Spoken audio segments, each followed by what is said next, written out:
You ever feel that despair, that existential, generational, blood linear, dynastic despair?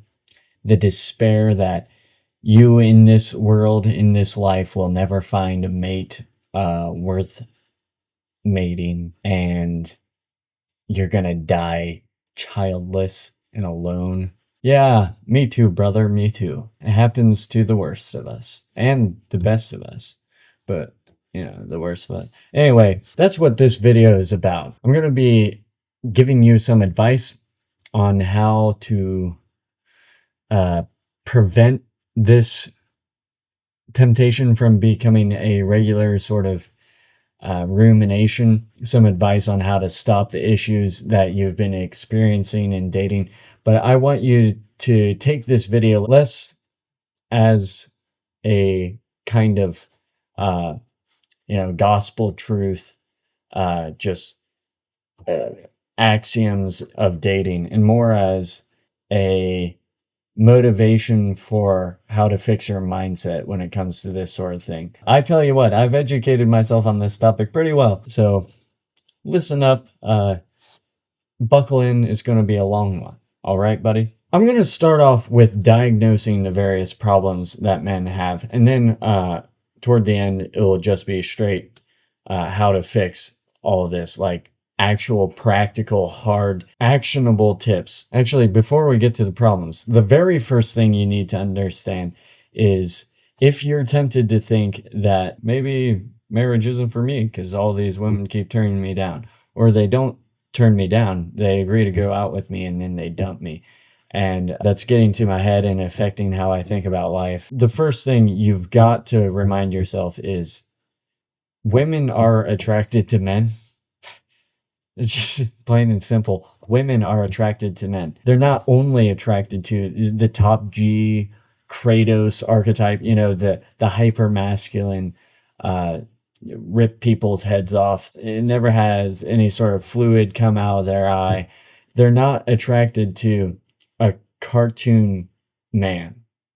They're attracted to actual men, just like you're not attracted to cartoon women. You're not out here like, I can't find myself a Barbie doll, like an actual plastic Barbie to marry me. No, you're out here and you're like, oh man, look at all these godly young women. Please marry me. Somebody marry me. I need somebody to marry me. You're attracted to actual women. They're attracted to actual men. You got to remember this. Losing that axiom, that paradigm in your mind is the very first thing that will start leading you toward despair in this. So remember, women are attracted to men, actual human, biological, physical, real, flawed men. Obviously, you are a biological man and you have been dumped, or you're having a hard time getting a woman to agree to go out with you. So let's dig in. Just remember, though, that women are attracted to men, so all the problems that you're having are actually solvable because, dude, there are men who are uglier and weirder and freakier and in worse off situations than you that can pull women by the dozens, that are married. There are typically two failures that lead to this incel temptation that I want to address. There are failures to date, so failures to even get started dating because no women will agree to go out with you. And then there's failures in dating where you think it's going along all peachy, all fine. And then all of a sudden she dumps you for typically one reason that I'll get into here. So failures to date, though. Let's talk about what those are. You're not getting any women who are willing to go out with you. Well, that's typically down to one of two issues. You either have an issue with your product or an issue with your marketing. That's why you're not getting any sales in dating, essentially. So a lot of guys, whether they experience failures to date or failures in dating, they want to chalk up their issues to an issue of product, or that's the temptation at least. They want to say, oh, I'm just not worthy of marriage yet. I'm not the kind of man who should be out on the market yet because I don't know. I'm not jacked enough. I don't make enough money yet. All these different things. My product isn't good enough. I'm not good enough husband material for a woman to actually want to date me. That's typically what people want to say, but from what I've seen, that's often not the case. I've seen a lot of guys who seem to think that they've got an issue in godliness or something, issue in finances or whatever, that women don't want to date them for, which that just isn't true. Like, obviously, all those things can be improved, but they're not the thing that's keeping you from being able to date. It's not like the bottlenose, the integral nexus of the issue. Although this is the issue for me, I will say. Yeah, issue of product means something that you've got to improve about yourself, your actual character, personality, body, situation, before you're dating. And there are lots of guys who aren't able to get a woman to go out with them, who actually are just completely fine on all fronts. In fact, are in often better situations or are more mature, more advanced in some sort of respect, often, and in many respects, than I am. But if this is the case, you need to work on that. If that's the case, you know how to improve. You gotta work out, you gotta read your Bible more, you gotta get more involved with your community, do whatever, pursue a career harder, do something. You know how to fix that. That's easy. Issues of product is not typically the biggest thing, because there are a lot of godly guys out there who are like, but I've got this and this and this, and women still won't date me. Why is that? And I would chalk that up to an issue of marketing. Okay, an issue of marketing. Think about it this way. Let's say there's some company out there that everyone likes, everyone likes. Let's say some benign example like Dr. Squatch, the soap boys. Everybody's like, oh yeah, they're funny. They got funny ads. Good old company. There's some soap, smells really great, real masculine. I like Dr. Squatch. And then let's say there's this company that everyone hates. Let's say a really extreme example like Planned Parenthood. Everyone hates them. Which company do you think makes more money? Well, I don't know about either of those two, but I tell you which company doesn't make more money. It's the company that nobody knows about. They just don't know about the company, so they're not buying the product. Guys, you got to apply this to dating. No woman is going to want to date you if they don't know about you, if they've got no awareness of you, if they've got no knowledge, no freaking understanding about who you are, what you do, any of that stuff. You could have the best product in the world, literal freaking elixir of life that staves off death for 10,000 years. You could have that product, and if nobody knows about your company, you're not going to get any sales. This is often the case that many guys find themselves in.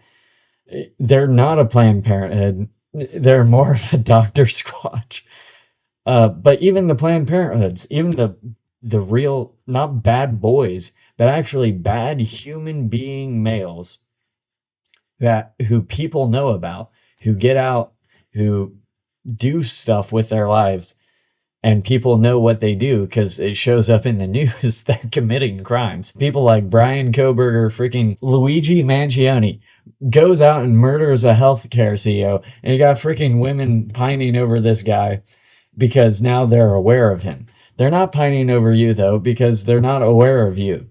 You could be more jacked and more handsome than Luigi Mangione, and guess what? They're not pining over you because they don't know who you are. So go out and commit a crime is what I'm saying. No, but communicate what you're doing. There were some guys I was talking to who were like, I do this, and I do this, and I do this. I do all these different things, but when I go up and ask a woman to date me, they always seem to be looking for this sort of thing. And I was like, no, I don't think they are looking for just that sort of thing.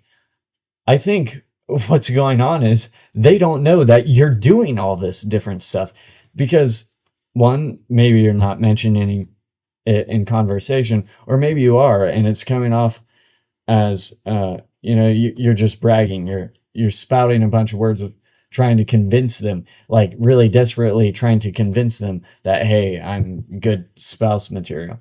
Well, that's not the way to be doing things. Good marketing is showing, not telling. Social media is your friend.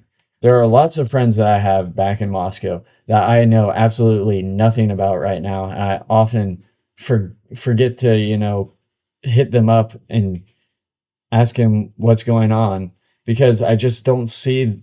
I Out of sight, out of mind. They don't post on social media, and I'm not seeing them in person, so my brain doesn't have that prompt to think about the person. Let alone I don't even know what they're actually doing right now because they're not telling me. So that's something you can change. If you post more on social media, they're just all your friends on Facebook, they will see the post. Whether they'll like it or communicate anything about it to you may not happen, but they will see it and their brain will be thinking of you, and their knowledge about you will have grown because you'll have communicated something about yourself, even if it's not something that you wanted to communicate. Maybe now they think you're some sort of jerk. But remember, Planned Parenthood still gets sales by the millions. So even if by and large people hate you, like they may do to me, because my posts on social media are super obnoxious and just kind of obscene. They tend toward the obscene and stupid. But those women, they still see them. They see him and they go, there's frickin' Josiah doing his thing again. And guess what? If everyone in the universe died except for you, who they don't know, and me, well, you'd actually have a pretty good shot.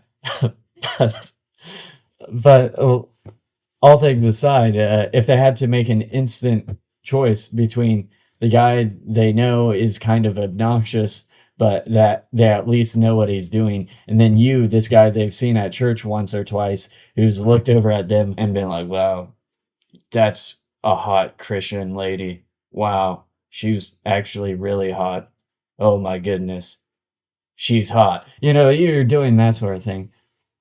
If they got to choose between you, who they've seen once or twice and know nothing about, and me, who they hate, but they at least know something about, I'm gonna bet on me. Unless you're really, really tall, then height covers a multitude of sins, I guess. Anyway, so marketing, you got to be communicating.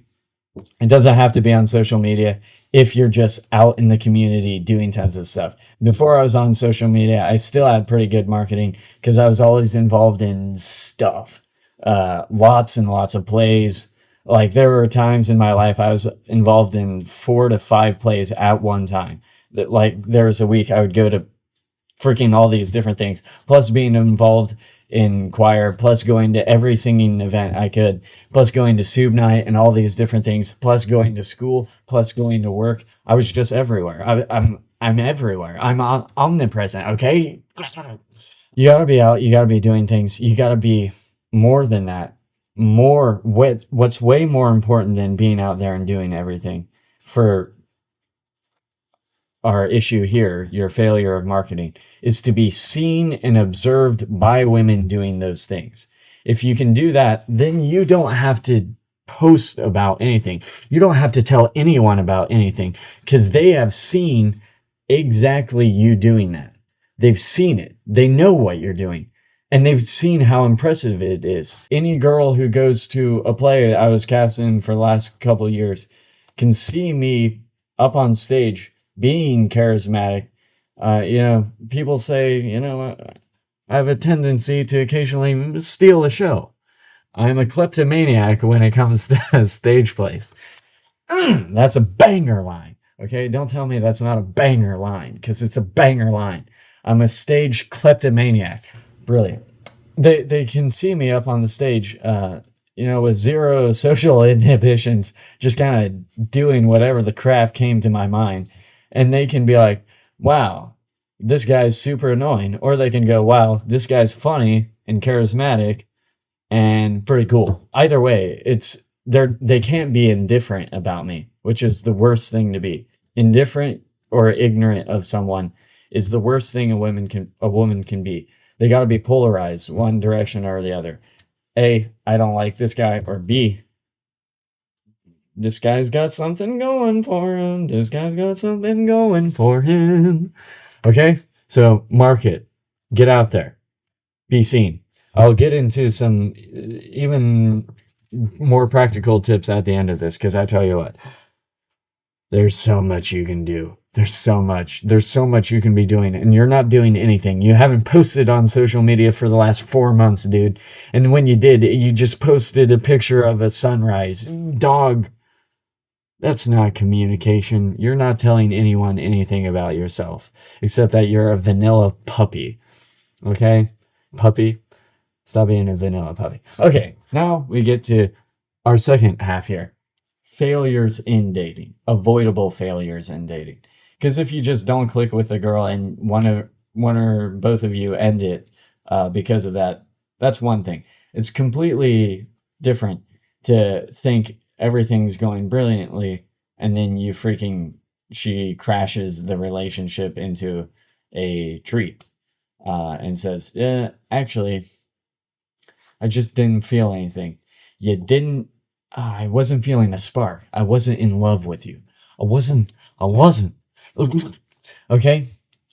They say these things. They do these things. They don't fall in love with guys who have good product and even good marketing sometimes. Although, kind of the solution to this falls under a marketing thing. Godly, good Christian men who make excellent husbands get broken up with by godly Christian women who will make excellent wives. And they could even do the same for each other, but the dude fails to get rid of the apathy and the indifference in the woman. Sorry, the romantic apathy and the romantic indifference, okay? When a woman says she wants this spark, she wants something that can be manufactured. Guys, it's not just something that will happen, X factor, maybe it will, maybe it won't. We'll just see if we're compatible. No, it's literally something that if you're just conscientiousness, the number one freaking trait in people associated with successful marriages, if you're conscientious enough, you can just make it happen. Unless there is a really severe dissonance of personality. But if that happened, she probably would have not agreed to date you anyway. If she agrees, then there's enough compatibility probably that you can just manufacture romance. So what is the spark? I'll let George Bailey and Mary later on Bailey show you what exactly the freaking spark looks like. Mary was, kind of in love with George. Now, I think more with the idea of George than the guy himself. She had like a sort of magical experience with him once before, and she's been kind of setting him up on this pedestal all her life. But it's not really a personal connection that she has that she's infatuated with. It's this idea of him, this icon. Whereas George has been, for all intents and purposes, kind of apathetic. He flirts with her one time and then he goes about his merry way. He hasn't been losing sleep over the thought of not marrying Mary. And then this one thing happens that is actually so true to life. Like this is not fake. There's a real thing that happens here that causes that spark between the two to zap out and hit the other. Hello? Forgot my hat. Hee-haw. Hello, Sam. How are you? Oh, I'm great. Gee, it's good to hear your voice again. Oh, well, that's awfully sweet of you, Sam. There's an old friend of yours here, George Bailey. You mean old Mossback George? Yes, old Mossback George. Yeehaw, put him on. Well, just a minute. I'll call him George. He doesn't want to speak to George, you idiot. He does so. He asked for him. George, Sam wants to speak to you. Hi, Sam. Well, George Baileyovsky. Hey, a fine pal you are. What are you trying to do, steal my girl? Well, what do you mean? Nobody's trying to steal anybody's girl. Here's Mary. No, wait a minute. I want to talk to Here, you. Tell Mary to get on the extension. You talk. Mother's on the extension. I am not. We can both hear. Come here. We're listening, Sam. Well, look, I have a big deal coming up that's going to make us all rich. George, do you remember that night in Martini's bar when you told me you'd read someplace about making plastics out of soybeans? Chili beans. Shut up, will you? You remember out of soybeans.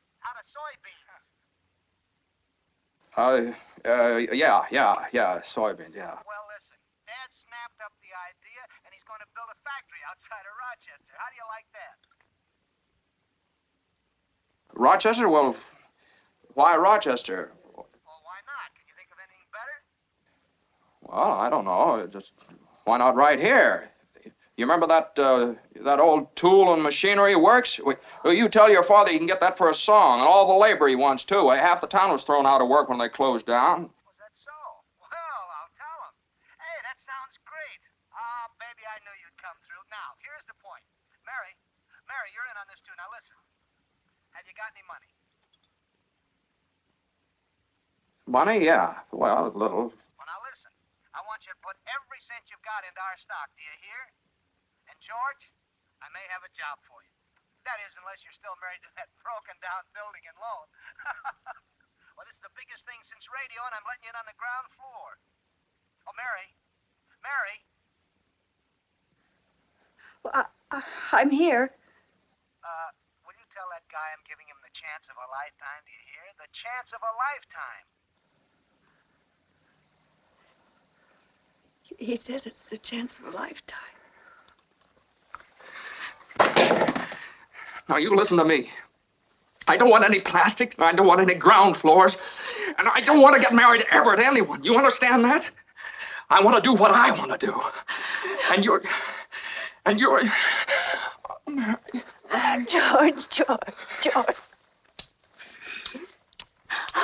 You see that? That's freaking the spark. Just raw sort of animal attraction to the other person. Like two magnets. Ironically enough, it's very much like magnets because the pull only became noticeable once they got that close to each other. So for him, it's just the proximity to her that kind of triggers his body to go, hey, this is not a lady on TV or anything. This is an actual freaking real life, physical, grabbable, ergonomically designed woman. Grace Scott. Yeah, this is a real woman. And he gets that sniff of her like forehead goes into his nose and he starts going berserk, man. He goes rabid. He just and man, if you've ever danced with a woman, surely you've had the experience. Hey girls, if you're still here, you better click off this frickin' video right now. Anyway, boys, you've had the experience of you're dancing with a lady and you're doing whatever, blah, blah, blah, blah, blah. And then, oh, hey, we switch up and, it gets a little close. It gets a little close. And you get that smell. You get that fresh, young woman smell. Going into your pineal gland or whatever the devil is, in the cavern of the nose, starts swirling around in there. It intoxicates your brain and your body goes, yo, this is a real woman. This ain't no freaking Pride and Prejudice movie. Give this boy the test. And your balls kind of just boom, boom, boom, boom. And the test starts going through and you realize, Great Scott. Her head's right here. I could just go. She couldn't even stop me. I could kiss her right on the forehead right now. And she couldn't stop me. You know? Anyway, you get that just sort of animal sort of freaking go procreate, you little devil, going through you. The little squirrels, they squirrel inside your guts, and you're like, oh baby, this is an actual woman. And you realize, yeah, I could make this work. I could definitely make this work. What am I talking about? You get that sort of thing.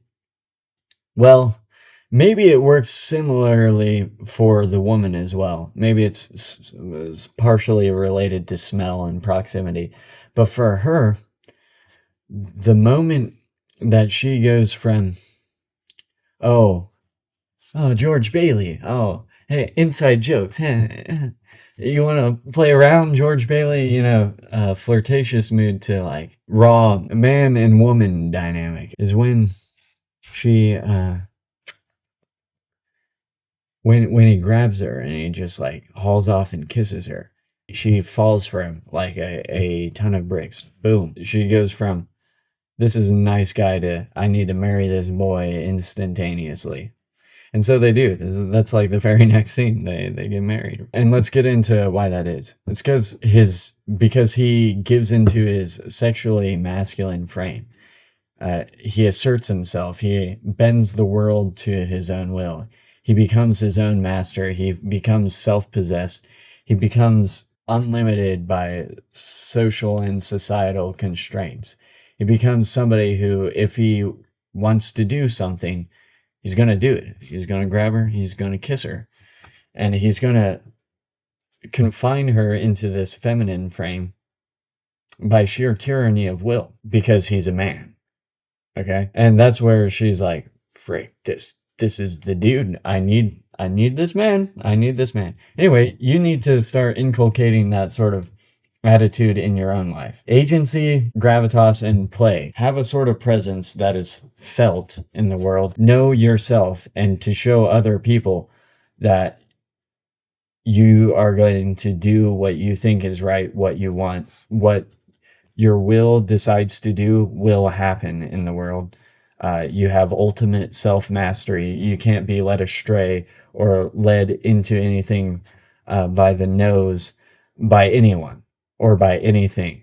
You are your ultimate own master. And playfulness, you know, you got to play. You're not just serious all the time. If you can just make that your attitude all the time, not only will girls be more inclined to think of you well and to start sensing that sort of sexually tense spark, but men, they start sniffing what you're dropping as well. Because I've been doing this quite a lot since moving to Florida, joining the Air Force, just doing whatever I want. And I get compliments from dudes all the time. This sounds freaking weird. I get guys telling me, dude, I love just how you're doing your own thing all the time. You just do whatever you want. You've got no shame. One of the reasons that's the case is because it also, by osmosis, kind of empowers everybody around you to just be themselves as well. Not have to, take the tie and choke themselves out. Yeah. They can just relax a little bit. They don't have to be uptight thinking about what everyone around them thinks of them, because I'm not thinking that. I'm just doing whatever. I'm doing just stupid stuff. The other day we were on a ruck. I was like, hey, everybody, check this out. And I went and I ran and jumped through a forked tree because I wanted to. And that made some people giggle, Nobody else did that. Nobody else felt like doing that, but I felt like doing that, so I did it. I saw a forked tree and I was like, I could jump through that, I bet you. So I did. People like being around people that relax them, or that empower them to be their own selves, rather than having to try to be something different. So yeah, you become more attractive to women, more attractive to men. Now, this by itself doesn't just automatically cause a spark in women. No, you've got to have that frame of self-mastery and assertiveness and agency and play in relationship to the woman as well. Okay, you can't just be a horny zombie, just like inflicting yourself upon women.